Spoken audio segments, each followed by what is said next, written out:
Era do sétimo ano. Nós hoje iremos trabalhar a extraordinária história de Joana d'Arc.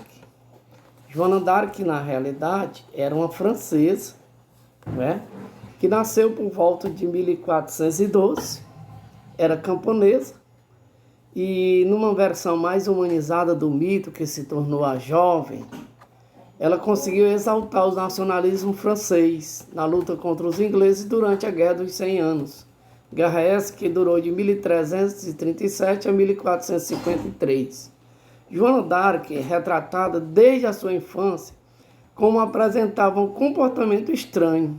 Ela recebia mensagens do além, ouvindo vozes, além de frequentar regularmente o confessionário. Depois do assassinato da irmã dela, por um guerreiro inglês, a jovem transforma-se numa religiosa sanguinária e mística, conseguindo, com seu fervor nacionalista, um exército do rei que libertaria Orleans dos ingleses. Aos 17 anos, Joana d'Arc parte com destino ao castelo de Changny, residência oficial do rei Carlos VII da França.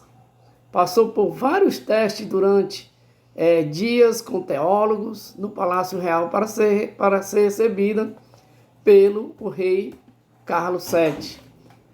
Joana d'Arc recebe da mão do rei Carlos VII uma espada, um estandarte e o comando do exército francês. Joana d'Arc foi morta numa fogueira em 1431. Então, aí nós vimos a história de Joana d'Arc. E aí nós podemos observar que na aula anterior eu pedi para vocês lerem um texto, não é? E responder as 3 questões em evidência. A primeira questão fala do aspecto da vida de Joana d'Arc com relação ao que você achou de mais interessante. É uma resposta pessoal, mas você pode citar que na Europa medieval, tanto os camponeses como toda a população, além do rei, acreditavam em revelações divinas.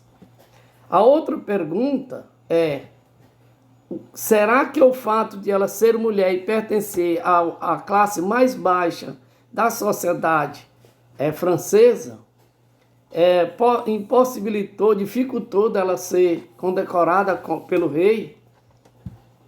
A resposta é por ser uma mulher pertencente à classe social mais baixa, não é? Que era os camponeses francesa, e isso dificultou muito ela ser recebida pelo rei Carlos VII. A outra pergunta é: como você interpreta o fato de uma camponesa de apenas 17 anos, iletrada, ter lançado a ideia de que Deus havia lhe dado a missão de salvar a França?